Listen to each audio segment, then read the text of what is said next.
Meu pai se recusou a me dar $2.000 para enterrar meu marido, o mesmo homem que gastou quase $900.000 com a faculdade da minha irmã, a casa dela e o casamento de conto de fadas.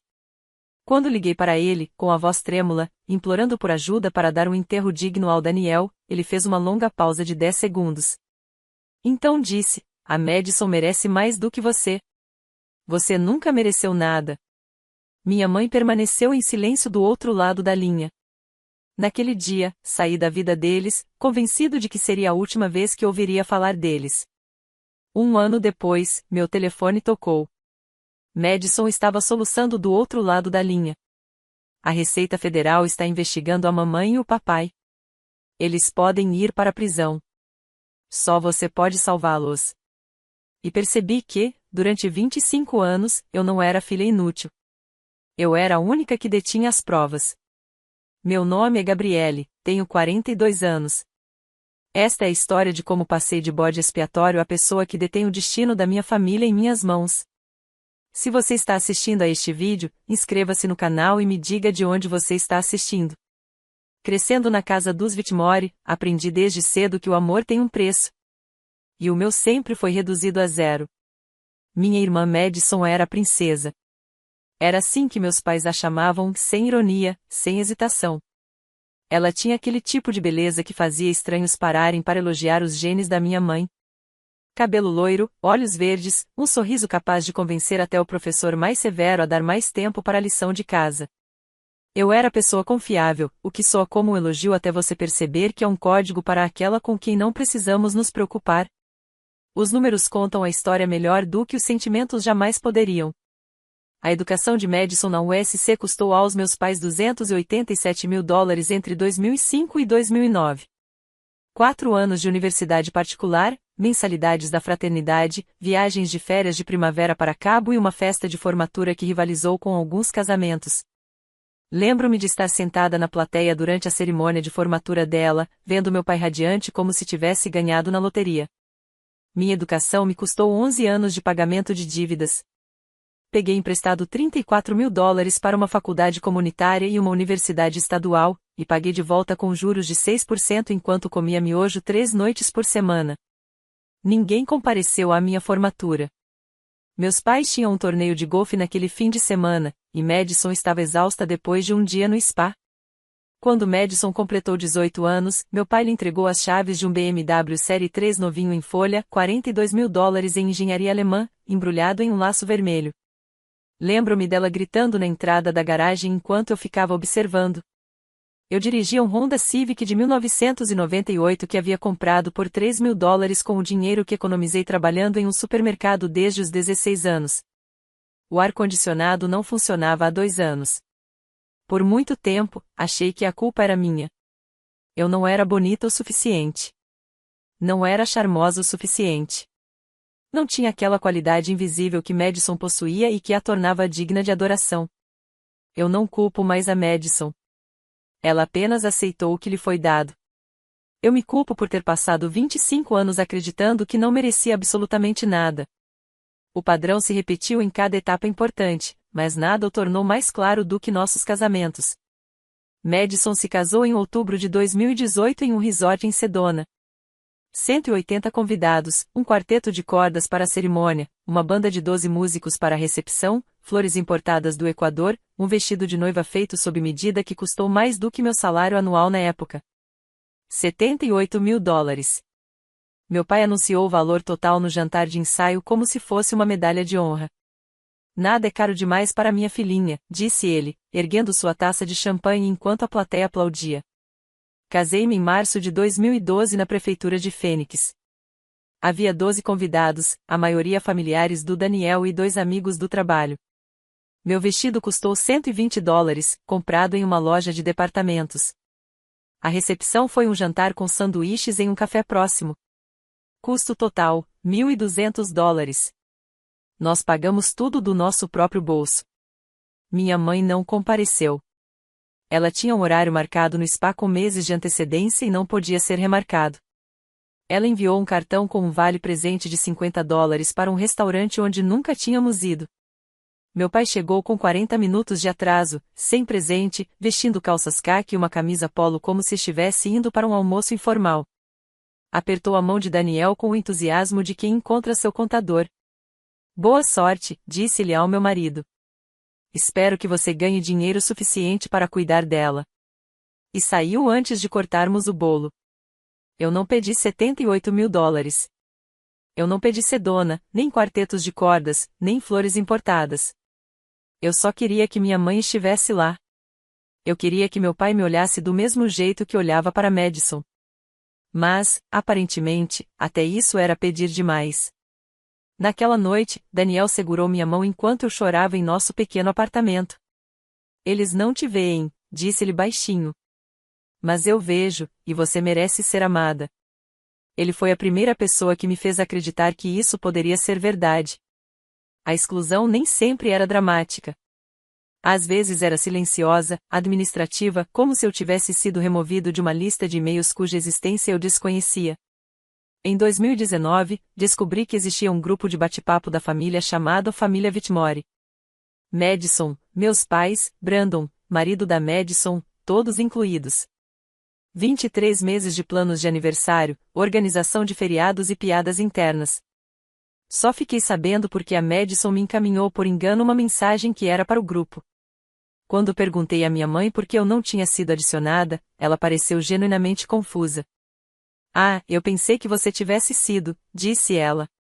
Vou te adicionar agora. Ela nunca o fez. Em todos os jantares de Natal, a disposição dos lugares à mesa revelava uma verdade que minha família não ousaria dizer em voz alta.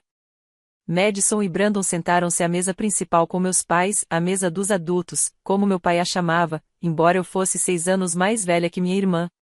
Daniel e eu fomos relegados a uma mesa de cartas dobrável no canto, junto com primos distantes e a tia idosa da minha mãe, que não conseguia se lembrar do nome de ninguém.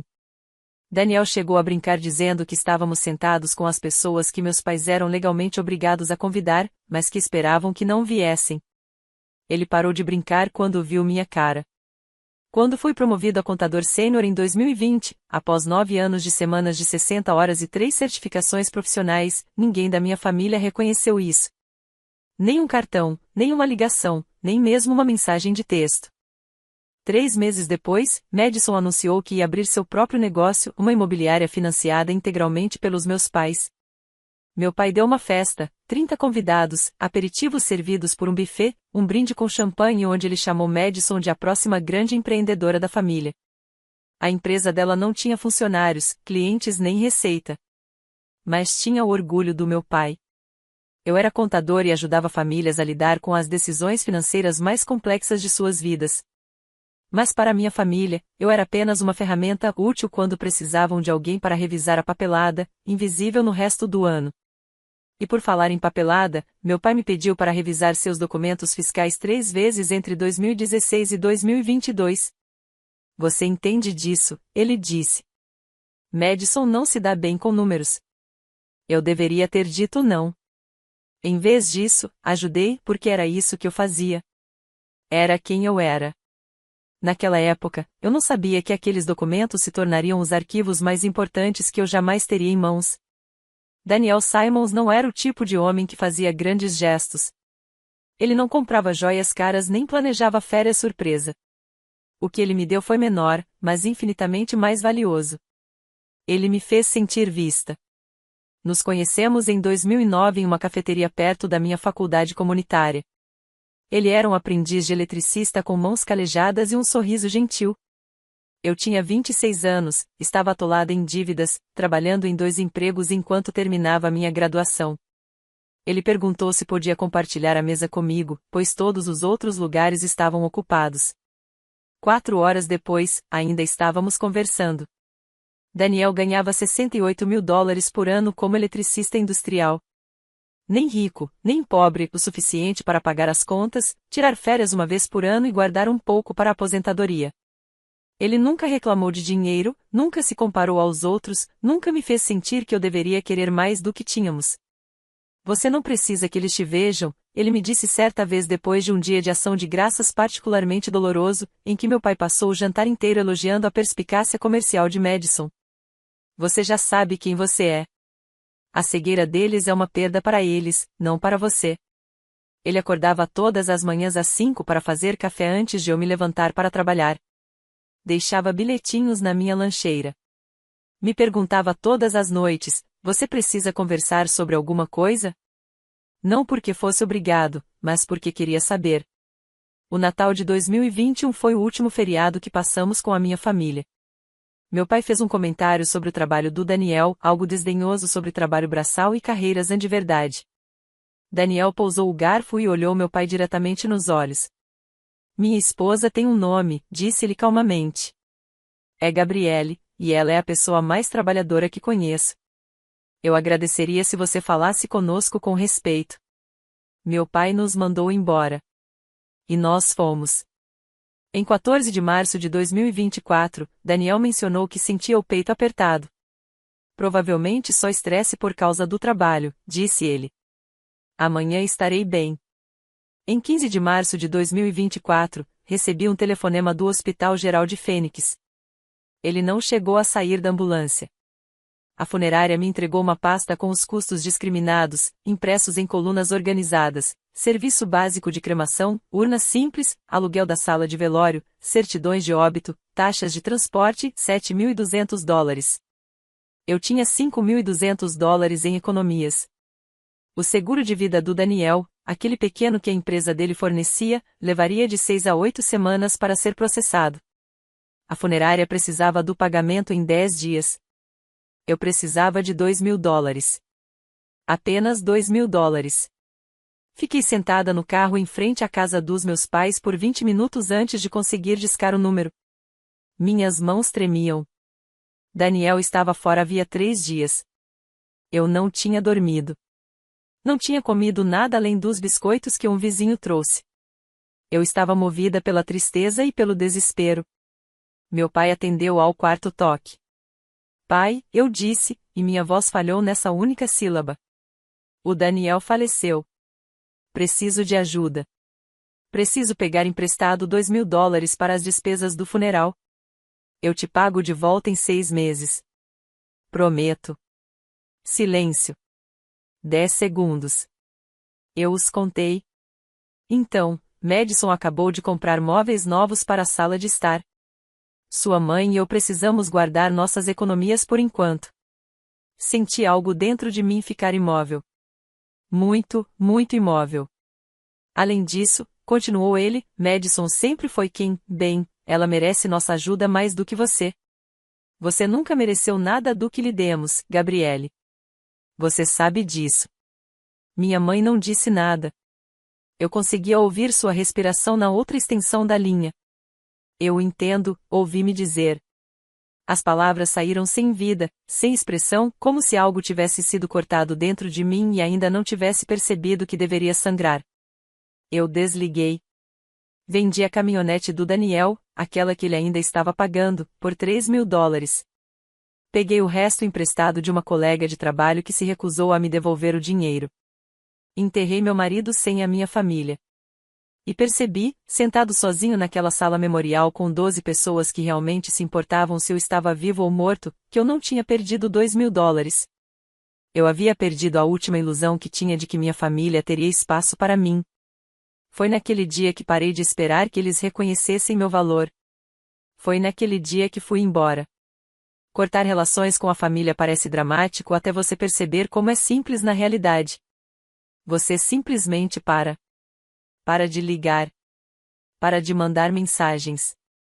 Para de aparecer. Para de ter esperança. O primeiro mês foi o mais difícil.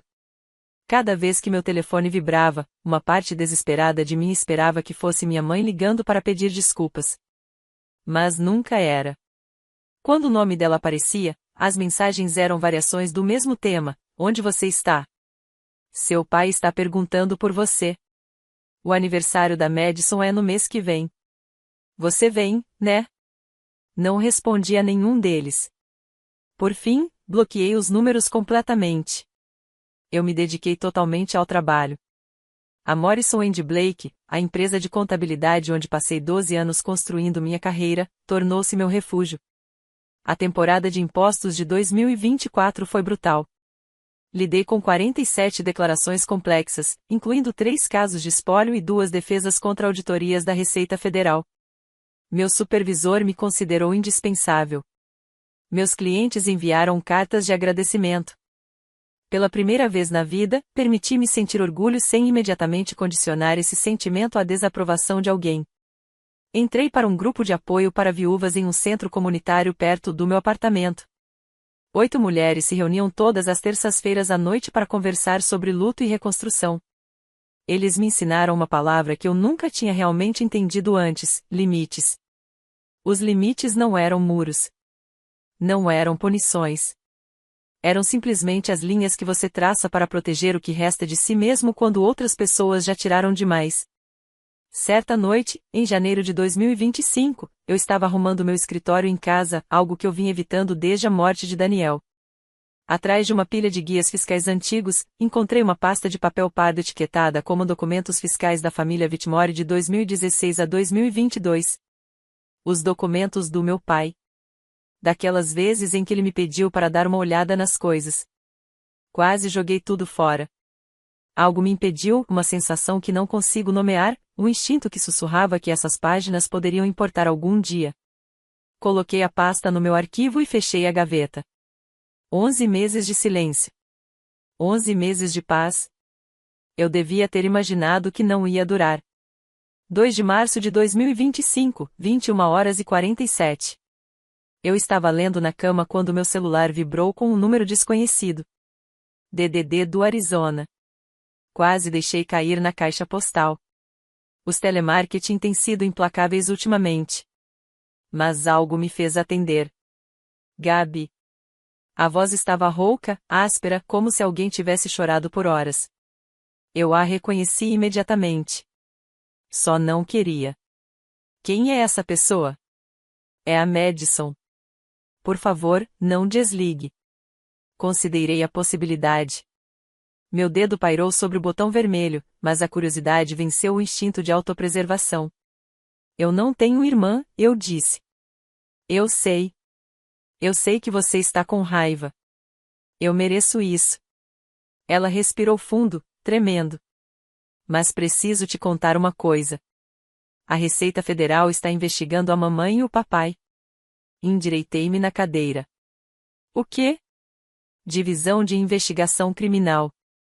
Eles estão investigando o dinheiro que mamãe e papai me deram ao longo dos anos, a casa, os empréstimos comerciais, tudo. Estão dizendo que pode ser fraude fiscal. Papai pode ir para a prisão, Gabi. Ir mesmo para a prisão. As palavras pairavam no ar. Prisão. Meu pai de 78 anos, vestindo um macacão laranja. Tentei sentir algo, satisfação, talvez, ou uma sensação de vitória. Tudo o que senti foi cansaço. E como isso me envolve? Papai disse, a voz de Madison baixou. Ele disse, você tem documentos de quando você o ajudava com os impostos. Ele disse, você pode ter cópias de algumas coisas. Lembrei-me da pasta de papel pardo no meu arquivo, aquela que quase joguei fora 2 meses atrás. Que tipo de documentos? Não sei, um e-mail, talvez. Algo sobre como estruturar os pagamentos. Gabi, por favor. Eu sei que não mereço sua ajuda. Sei que tenho sido uma irmã terrível, mas eles são nossos pais, e você é a única que talvez possa resolver isso. Fiquei em silêncio por um longo momento. Vou pensar nisso, disse finalmente. Então desliguei o telefone e fui até meu arquivo. Eu não tinha apenas um e-mail. Eu tinha tudo ponto, a pasta era mais grossa do que eu me lembrava. Espalhei o conteúdo sobre a mesa da cozinha às 22h15, ainda de pijama, com as mãos tremendo levemente, não de medo, mas de algo mais próximo de uma revelação. O e-mail estava lá. 4 de dezembro de 2019. Meu pai me colocou em cópia por engano. Ele pretendia enviá-lo apenas para seu contador pessoal. O assunto do e-mail era inócuo. Estrutura empresarial de Madison. O conteúdo era tudo menos profissional, listado como um empréstimo. A Receita Federal não audita esse tipo de coisa se a documentação estiver correta. Basta deixar os documentos com uma aparência profissional e tudo ficará bem. Eu me lembrei de ter recebido a carta. Lembro-me de ter sentido um leve desconforto, mas estava ocupado com a época de declaração do imposto de renda e disse a mim mesmo que não era da minha conta. Meu pai era um empresário bem-sucedido. Ele sabia o que estava fazendo. Agora eu entendi exatamente o que ele tinha estado fazendo. O contrato de empréstimo foi datado de março de 2020, $285 mil de Ronald e Patricia Whitmore para Madison Whitmore Keller. Juros de 0%. Sem cronograma de pagamento, sem cláusulas de inadimplência, sem garantia. Em outras palavras, não se trata de um empréstimo, mas sim de uma doação disfarçada de transação comercial para evitar as exigências de declaração do Imposto Federal sobre Doações. Peguei mais documentos. Registros de transferências bancárias. 6 transações entre 2018 e 2023. Valor total, $892 mil. Nenhuma delas havia sido declarada no formulário 709, a declaração de imposto sobre doações que meu pai era legalmente obrigado a preencher para valores acima de $15 mil por ano.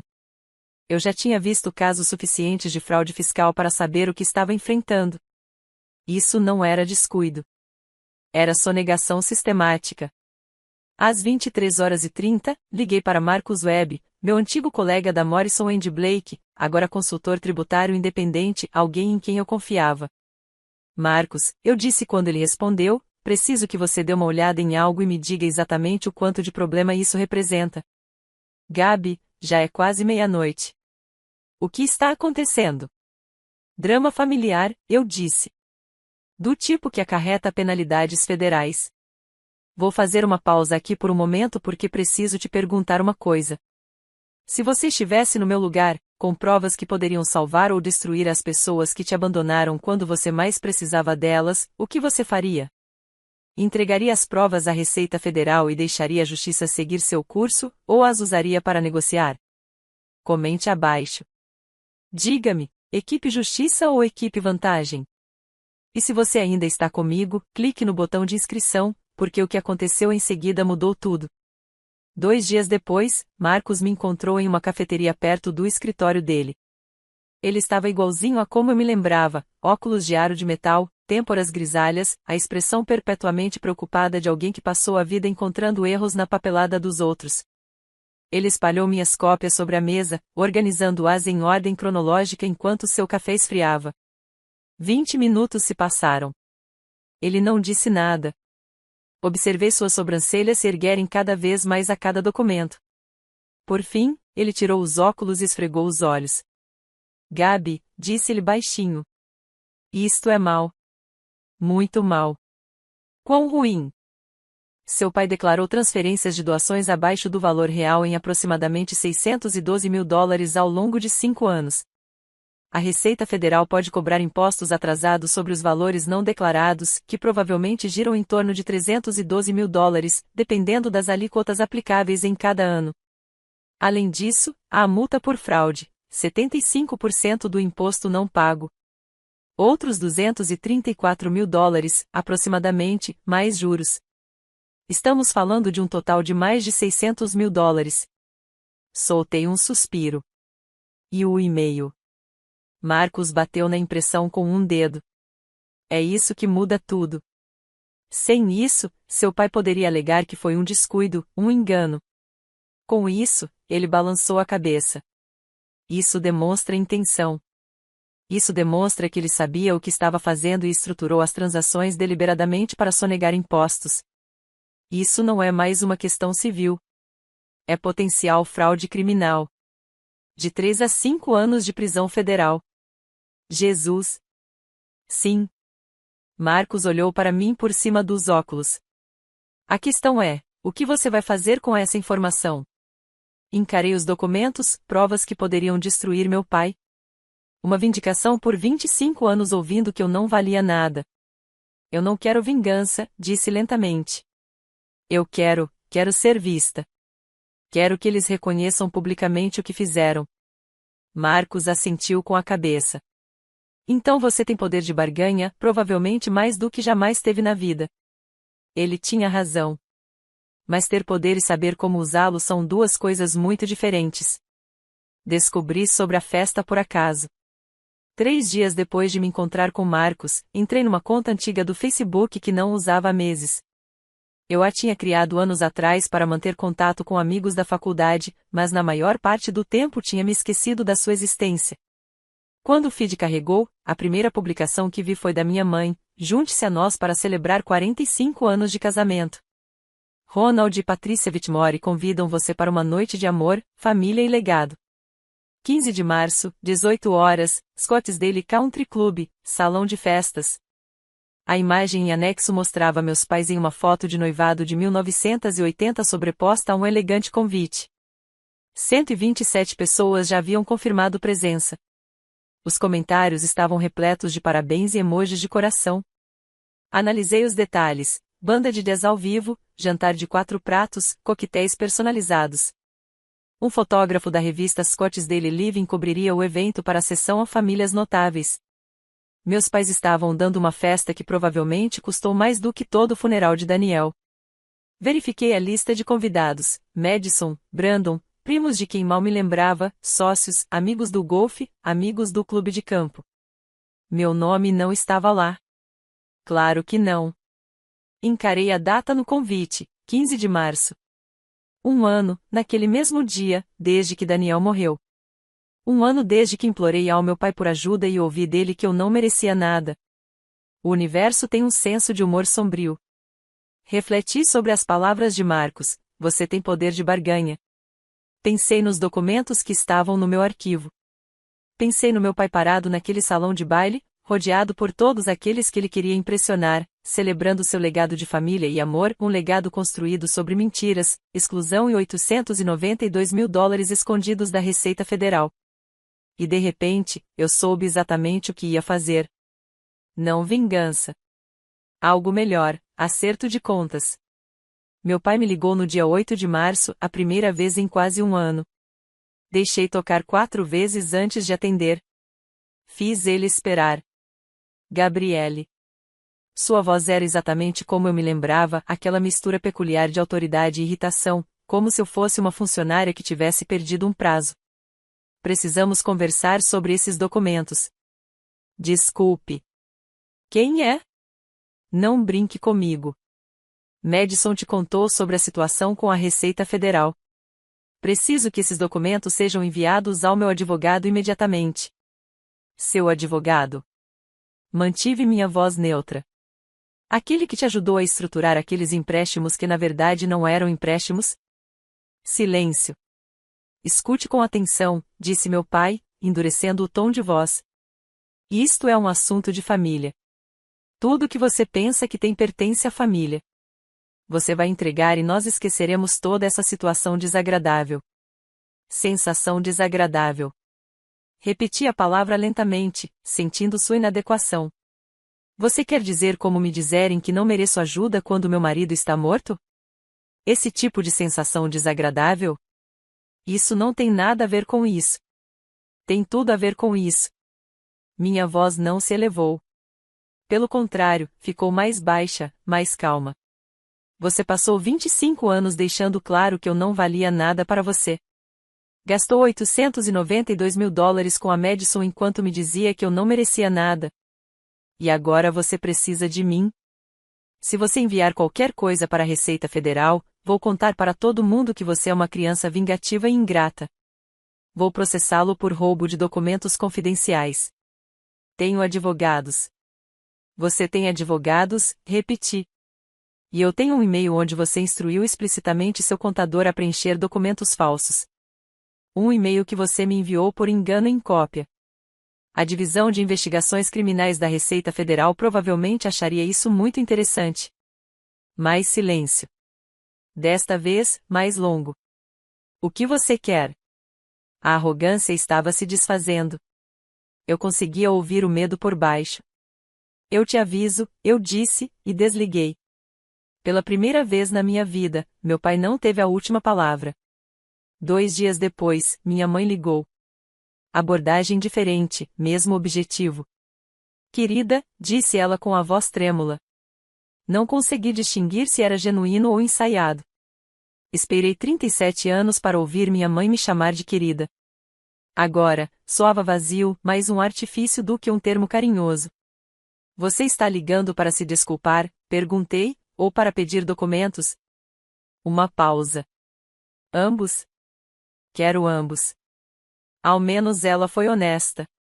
Eu sei que cometemos erros, continuou ela.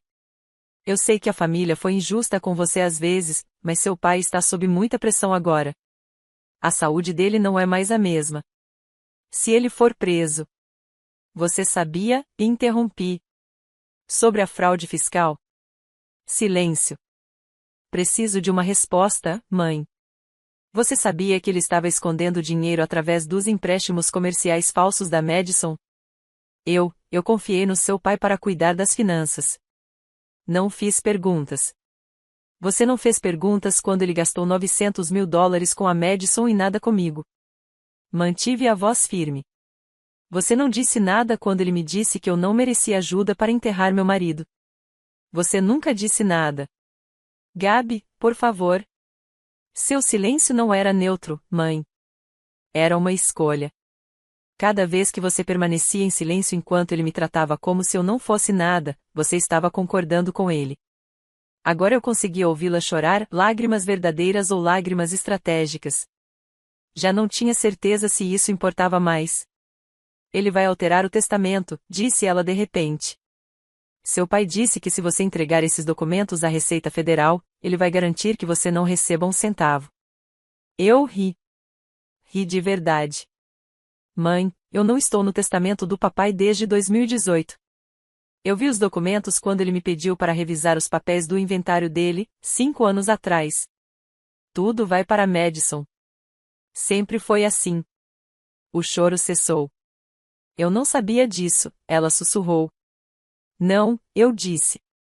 Você não perguntou. Madison apareceu no meu apartamento no dia 12 de março. Sem aviso prévio, apenas uma batida na porta às 19 horas e o rosto dela no meu olho mágico, pálida e abatida, não se parecendo em nada com a menina dourada de que eu me lembrava. Abri a porta, mas não a convidei a entrar. Você deveria ter ligado. Você teria dito não. Ela tinha razão quanto a isso. Podemos conversar, por favor? Dei um passo para o lado. Ela entrou na minha sala de estar e olhou em volta como se estivesse tentando memorizar os detalhes, os móveis modestos, as fotos de Daniel na estante, a completa ausência de fotos de família. Lugar agradável, disse ela. Não era. O que você quer, Madison? Ela se virou para mim. Eu não sabia o que papai estava fazendo com o dinheiro. Eu pensei que fossem apenas presentes porque ele me amava. Você já se perguntou por que eu nunca ganhei nenhum presente? Ela estremeceu. Pensei que você não precisasse deles. Era o que a mamãe e o papai sempre diziam. A Gabi é independente. A Gabi se vira sozinha. Você já parou para pensar se eu queria cuidar de mim mesma ou se simplesmente nunca me deram outra opção? Os olhos de Madison estavam marejados. Esperei que a compaixão surgisse em meu peito. Mas não surgiu. A imobiliária, eu disse. Você sabia que não era um negócio de verdade. Sabia que não tinha clientes, nem receita.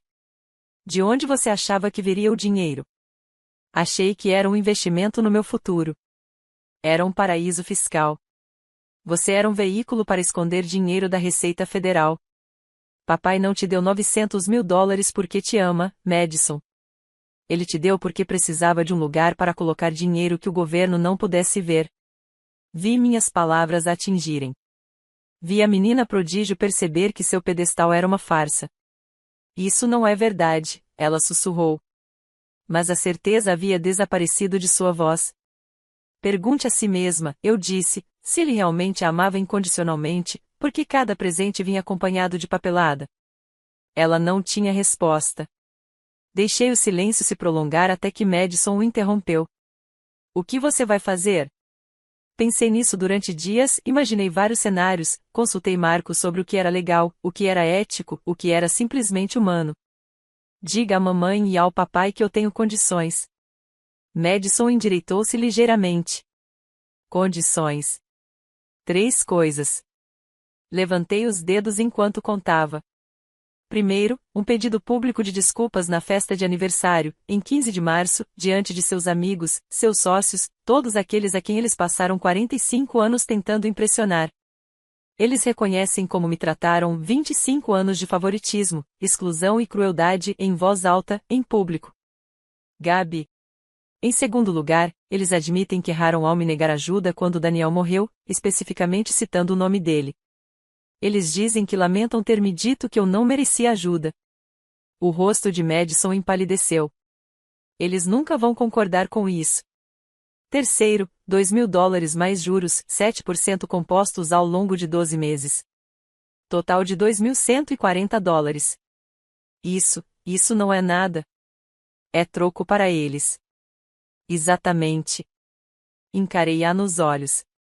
Nunca foi uma questão de dinheiro, Madison. Era sobre me dizerem que eu não valia nada. Agora, trata-se de provarem que eu valia. E se eles fizerem tudo isso, eu não entrego os documentos à Receita Federal. Eu os guardo. Apólice de seguro. E cada um segue seu caminho. E se eles não fizerem? Peguei meu celular, abri meu calendário e mostrei a tela para ela. 17 de março, 10 horas. Divisão de Investigações Criminais do IRS, agente Thomas Rivera. Tem um compromisso agendado para 48 horas após a festa. Se eles não cumprirem minhas condições até a meia-noite do dia 15 de março, manterei o compromisso. Você não está blefando. Não. Madison ficou parada ali por um longo momento, olhando para mim como se estivesse vendo alguém novo. Talvez estivesse mesmo. Eles nunca vão se desculpar publicamente, disse ela por fim. Você sabe disso. Eu sei. Caminhei até a porta e a abri. Mas estou dando a eles uma chance.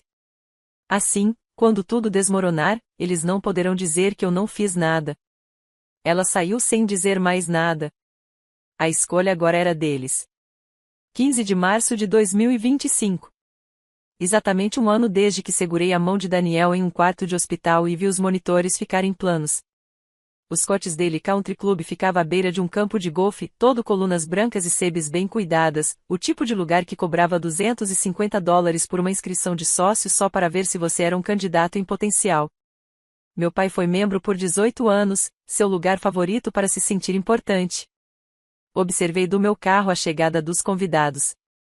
Sedãs pretos e SUVs de luxo formavam fila no serviço de manobrista. Mulheres em vestidos de coquetel e homens internos impecáveis desapareciam pela entrada dourada.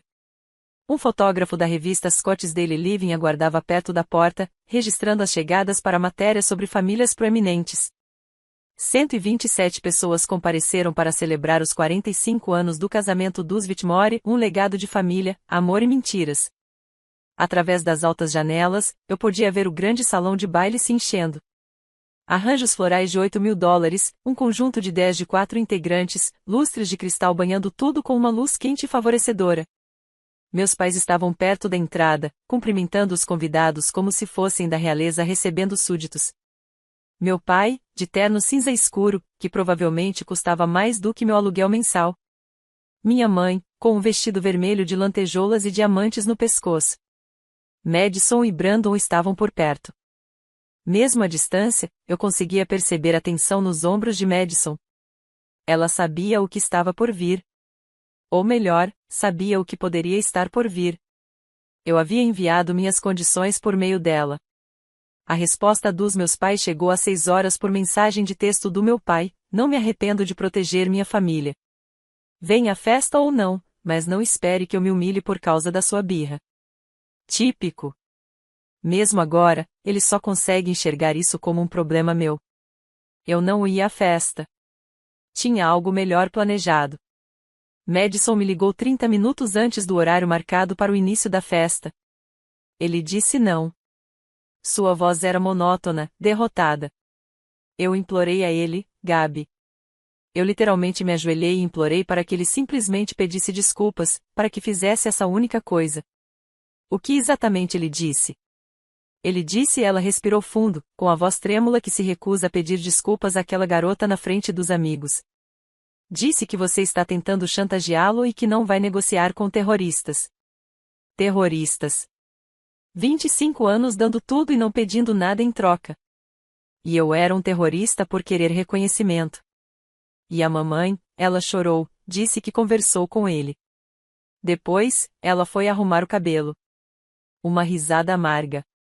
A mesma coisa que ela sempre faz, chora e depois desaparece. Sentei-me no carro e observei mais convidados chegando ao clube de campo. O reino do meu pai, a imagem cuidadosamente construída por ele de sucesso, respeitabilidade e valores familiares. Madison, quero que você entenda uma coisa. O que? Não estou fazendo isso por vingança. Se eu quisesse vingança, teria enviado esses documentos à Receita Federal assim que os encontrei. Dei a eles uma escolha real, responsabilização em troca de misericórdia. E eles escolheram errado. Escolheram o que sempre escolhem, o orgulho acima da filha. Fiz uma pausa. Mas eu não vou estragar a festa. Não vou causar escândalo. Então, o que você vai fazer? Vou deixar que a verdade faça o trabalho por mim. O que isso significa? Significa que há um jornalista naquela festa que está prestes a ficar muito curioso sobre o legado da família Whitmore. Silêncio na linha. Gabi, por favor. Eles tiveram a chance deles. Agora eu tenho a minha. Desliguei o telefone e peguei um pedaço de papel, uma carta que eu havia escrito naquela manhã. Uma pergunta dirigida a um jornalista sobre uma família que não era tão perfeita quanto aparentava ser. Entrei no clube de campo às 18h42, mas não pela entrada do salão de baile. Fui até o bar no saguão, perto o suficiente para ouvir a música jazz que vinha da festa, mas longe o suficiente para permanecer invisível. A carta havia sido entregue 1 hora antes por um serviço de entrega expressa. Sem remetente, apenas um envelope manuscrito endereçado a Janet Morrison, redatora sênior da revista Scott's Daily Living. Dentro havia uma única folha de papel com uma pergunta simples. O Sr. Ronald Whitmore celebrou publicamente a doação de quase $900 mil para sua filha mais nova, Madison, ao longo da última década. Sua filha mais velha, Gabrielle, não foi convidada para a celebração desta noite. Ela também não recebeu nenhuma ajuda financeira quando seu marido faleceu no ano passado. Poderia pedir ao Sr. Whitmore que explicasse essa discrepância? Para matérias sobre famílias proeminentes, os leitores podem se interessar em saber como os valores familiares se manifestam a portas fechadas. Eu não havia incluído nada sobre a Receita Federal, nada sobre fraude fiscal, nada que pudesse ser rastreado até atividades ilegais. Apenas uma pergunta. O instinto jornalístico faria o resto. Pedi uma taça de vinho e esperei. Às 19h15, observei através do arco enquanto Janet Morrison, cabelos loiros, terno impecável, crachá de imprensa visível, se aproximava do meu pai durante uma pausa na fila de cumprimentos. Ela estava sorridente, profissional e curiosa. Do lugar onde eu estava sentada, não conseguia ouvir a conversa, mas podia ver o rosto do meu pai. Primeiro, confusão, depois irritação e, por fim, algo que parecia quase medo. Janet fez outra pergunta. A voz do meu pai se elevou. Não consegui entender as palavras, mas o tom era evidente e defensivo, raivoso. As pessoas começaram a se virar. Dei um gole de vinho e observei meu pai fazer exatamente o que eu sabia que ele faria ao ser confrontado com a responsabilidade. Ele piorou a situação. Este foi o momento que esperei a vida inteira. Mas antes de contar o que aconteceu em seguida, preciso perguntar: o que você acha que meu pai fez quando um jornalista o questionou na frente de seus amigos? Ele manteve a calma e desconversou como um homem inteligente faria? Ou fez exatamente o que os narcisistas sempre fazem quando sua imagem cuidadosamente construída é ameaçada? Comente a autodestruição ou se você acha que ele piorou a situação para si mesmo. E se você ainda está aqui, curta este vídeo porque o que ele disse em seguida foi ouvido por todos naquela sala. A voz do meu pai cortava a música jazz como uma faca. Isso não é da sua conta. Aterrissei minha taça de vinho e me aproximei do arco. Uma multidão havia se formado, talvez 20, 25 pessoas, reunidas em um semicírculo disperso ao redor do meu pai e do jornalista. Janet Morrison manteve sua posição. Sr. Whitmore, estou simplesmente fazendo uma pergunta factual. O senhor já celebrou publicamente sua generosidade para com sua filha, Madison. Por que sua outra filha, Gabriele, não foi incluída na celebração desta noite? Gabriele o rosto do meu pai ficou vermelho de um jeito alarmante. Ela é uma pessoa difícil. Ela é vingativa. Ela é. Então, você tem duas filhas? É claro que tenho duas filhas, mas apenas uma delas merece. Ele se conteve. Tarde demais. Merece o quê, Sr. Whitmore? O salão de baile ficou em silêncio. A banda de 10 parou de tocar. Cerca de 120 convidados permaneceram imóveis, com as bebidas a meio caminho dos lábios, assistindo ao patriarca da proeminente família se descontrolar em tempo real.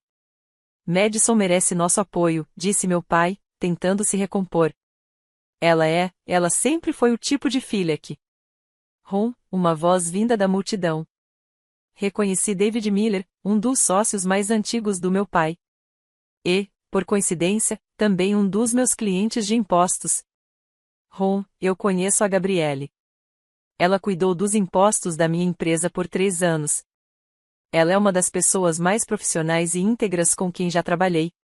O que exatamente você quer dizer com ela não merecer o seu apoio? Meu pai se virou na direção da voz. David, isso é um assunto de família. Você está em uma festa pública para celebrar sua família, interrompeu Janete, com cobertura da imprensa que você convidou. Se houver algum assunto familiar que afete a reportagem, o público tem o direito de saber. Observei a boca do meu pai abrir e fechar. Nenhuma palavra saiu.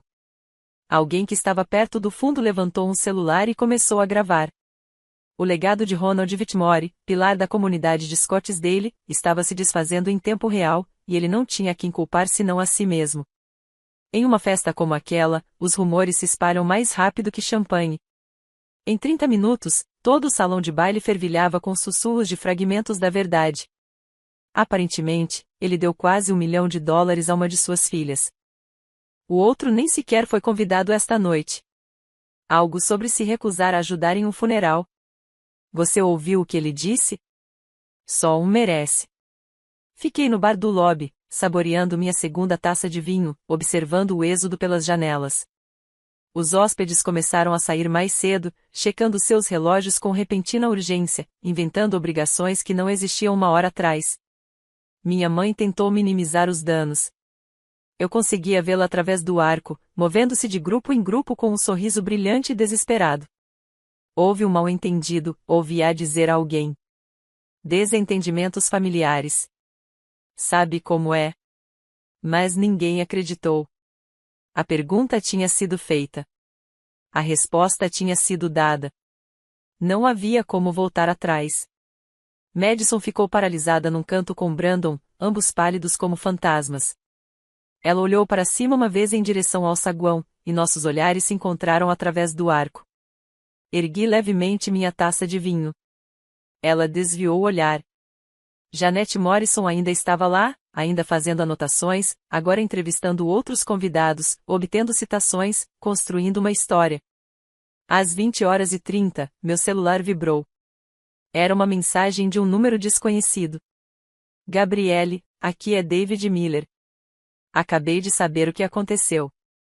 Eu não fazia ideia de que sua família a tratava dessa forma. Se precisar de alguma coisa, por favor, me ligue. E, só para constar, conheço seu pai há 20 anos e nunca o vi mostrar sua verdadeira face tão claramente. Você não fez nada de errado. Li a mensagem 2 vezes. Depois terminei meu vinho, deixei o dinheiro no bar e saí do Scottsdale Country Club. Atrás de mim, a festa ainda estava tecnicamente acontecendo, mas a comemoração já havia terminado. Meu pai construiu sua imagem ao longo de 45 anos.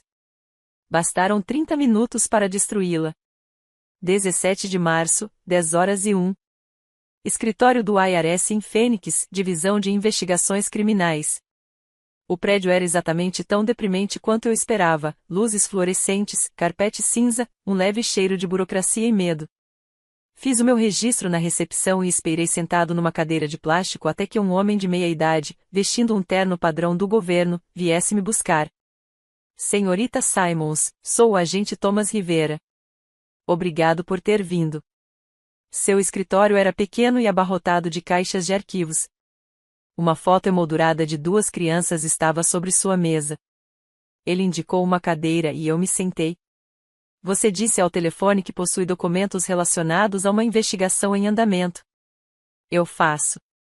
Coloquei a pasta na mesa dele, cópias de tudo, o e-mail, os contratos de empréstimo, os comprovantes de transferência bancária, os formulários 709 incompletos.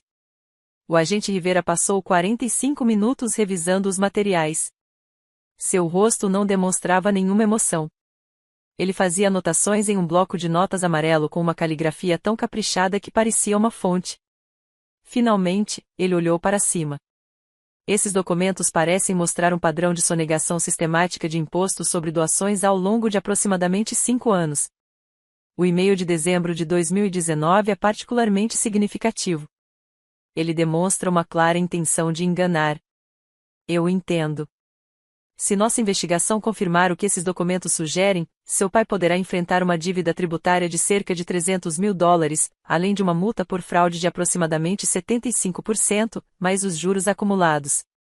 A responsabilidade total poderá ultrapassar US$ 600 mil. E também poderá enfrentar acusações criminais, embora, dada a idade de seu pai e a ausência de antecedentes criminais, o Ministério Público Federal provavelmente optará por sanções civis em vez de um processo criminal. Mas essa decisão não cabe à minha divisão. Assenti com a cabeça. O que acontece agora? Estamos ampliando nossa auditoria.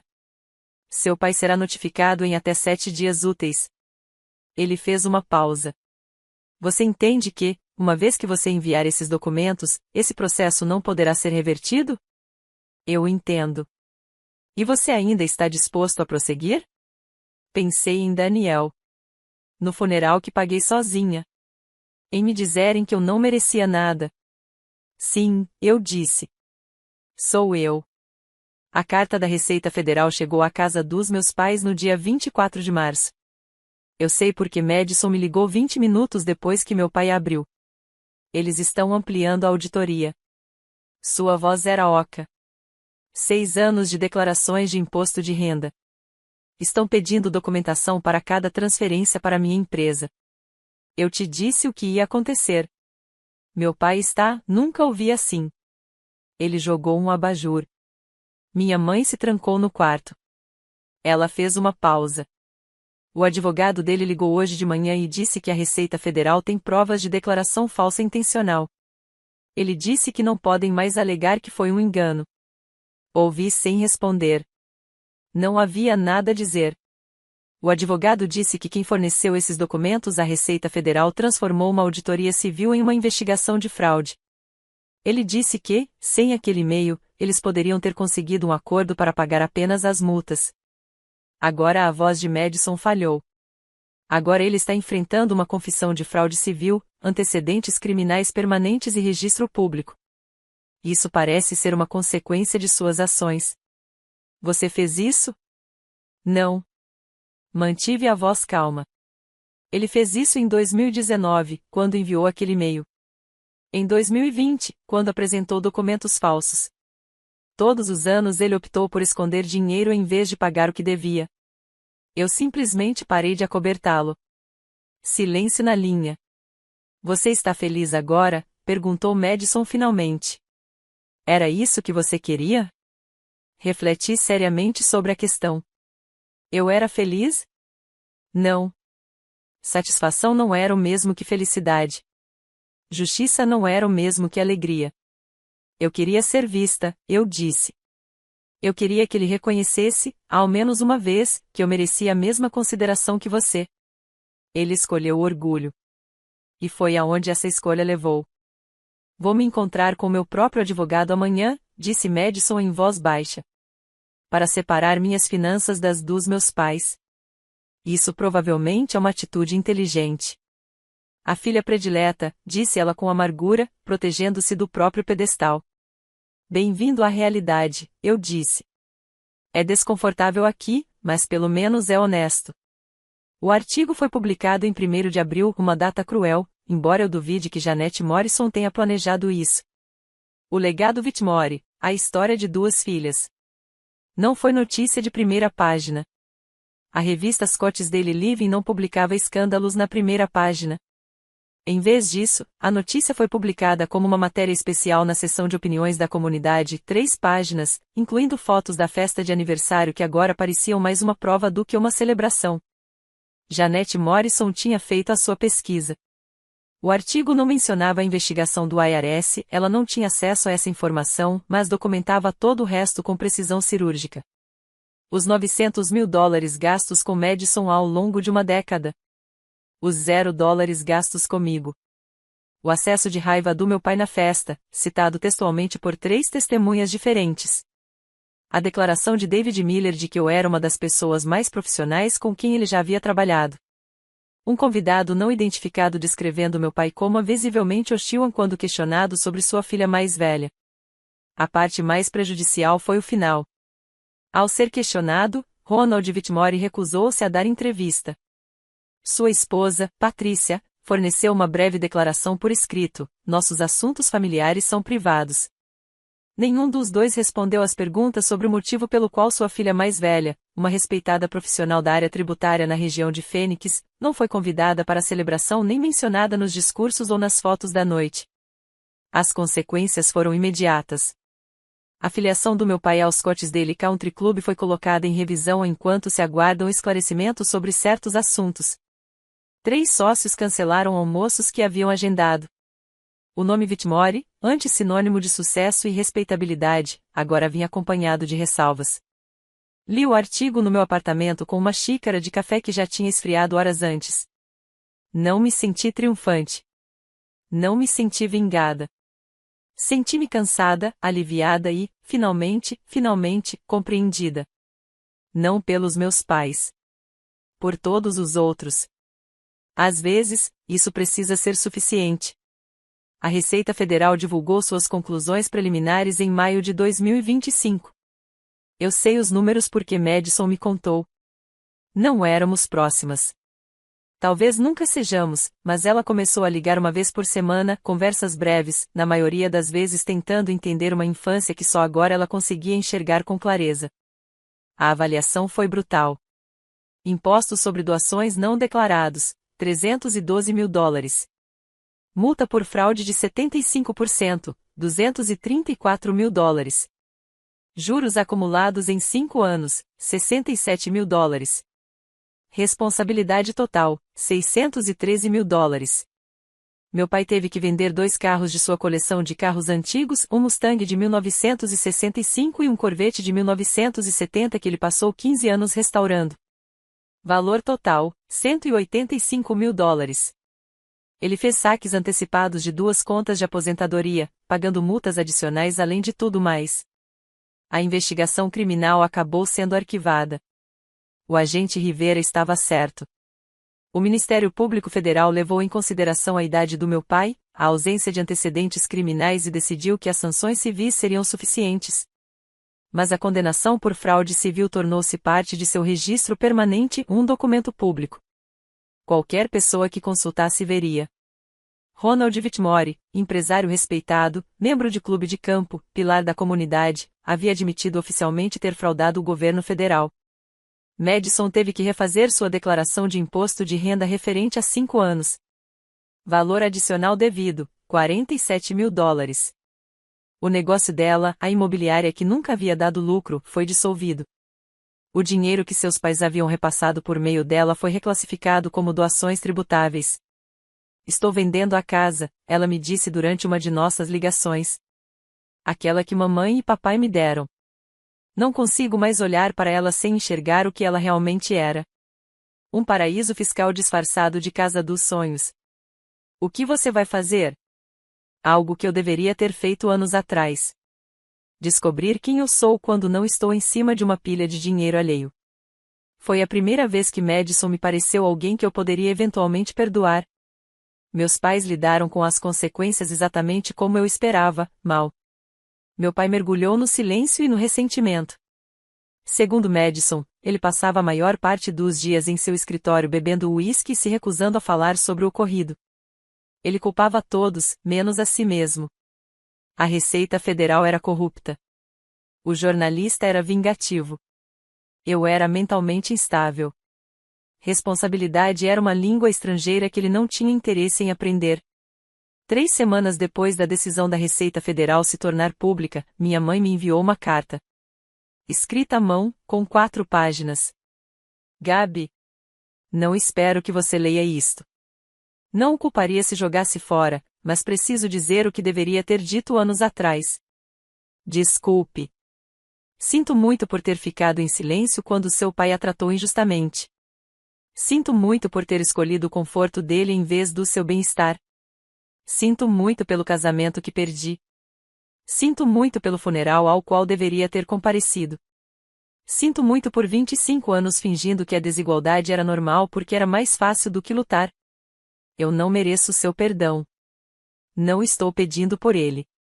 Eu só precisava que você soubesse que agora vejo o que me recusei a ver antes. Meu silêncio foi cumplicidade. Minha inação foi uma escolha. Você merecia coisa melhor. Você merecia muito coisa melhor. Espero que você esteja bem. Espero que esteja feliz. Espero que um dia, se você quiser, possamos conversar. Não como mãe e filha, abandonei esse direito há muito tempo, mas como 2 pessoas que superaram uma situação difícil. Independentemente da sua decisão, eu te amo. Sempre amei, mesmo quando eu era fraco demais para demonstrar. Patrícia. Li a carta 3 vezes. Depois, guardei-a na gaveta da minha escrivaninha. Eu não estava pronta para responder. Talvez nunca estivesse. Mas, pela primeira vez, minha mãe disse as palavras que esperei a vida inteira para ouvir. Não foi o suficiente para resolver tudo, mas foi um começo. A ligação de David Miller aconteceu numa tarde de terça-feira, no final de maio. Gabriele, espero não estar interrompendo nada. De jeito nenhum, David. O que posso fazer por você? Na verdade, é o que eu posso fazer por você. Tenho pensado sobre o que aconteceu naquela festa, sobre o que você disse que sua família te fez passar, sobre o tipo de pessoa que precisa sobreviver a isso e ainda se tornar uma pessoa tão decente quanto você. Não sabia bem como responder. Agradeço. Minha filha Emily e eu tivemos nossos próprios problemas. Cometi muitos dos mesmos erros que seu pai cometeu, favorecer um filho em detrimento do outro, presumir que sucesso significava dar coisas em vez de dar tempo. Depois que vi o que aconteceu com sua família, liguei para ela pela primeira vez em 2 anos. Como foi? Ela chorou. Eu chorei. Vamos jantar juntas na semana que vem. Ele fez uma pausa. Você não apenas se defendeu, Gabriele. Você me lembrou do que realmente importa. Eu queria te agradecer. Senti as lágrimas ameaçando cair e pisquei para contê-las. Era a primeira vez que eu chorava desde o funeral de Daniel. Obrigado, David. Isso significa mais do que você imagina. Houve também outras mudanças. Marcus Webb me recomendou para uma vaga em uma empresa maior, a Collins & Associates, uma das principais empresas de contabilidade da região de Phoenix. Sou gerente sênior de impostos, especializado em planejamento sucessório e declarações de imposto de renda complexas. Meu salário é de $112 mil, um aumento de 35% em relação ao que eu ganhava antes. Aceitei. Em junho, o grupo de apoio ao luto que eu frequentava me pediu para compartilhar minha história com os novos membros. Não a parte dramática com a Receita Federal, mas sim a questão de estabelecer limites, me afastar, escolher a mim mesma pela primeira vez em 42 anos. 12 mulheres ouviram. 4 delas choraram. 3 delas disseram algo como eu precisava ouvir isso. Durante 25 anos, busquei validação em pessoas que não podiam me dar. Agora, eu a estava recebendo de pessoas que realmente podiam. 15 de março de 2026. 1 ano desde a festa. 2 anos desde a morte de Daniel.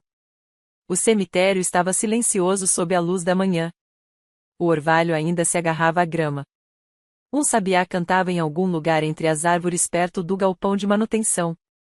Eu havia trazido crisântemos brancos, os favoritos de Daniel.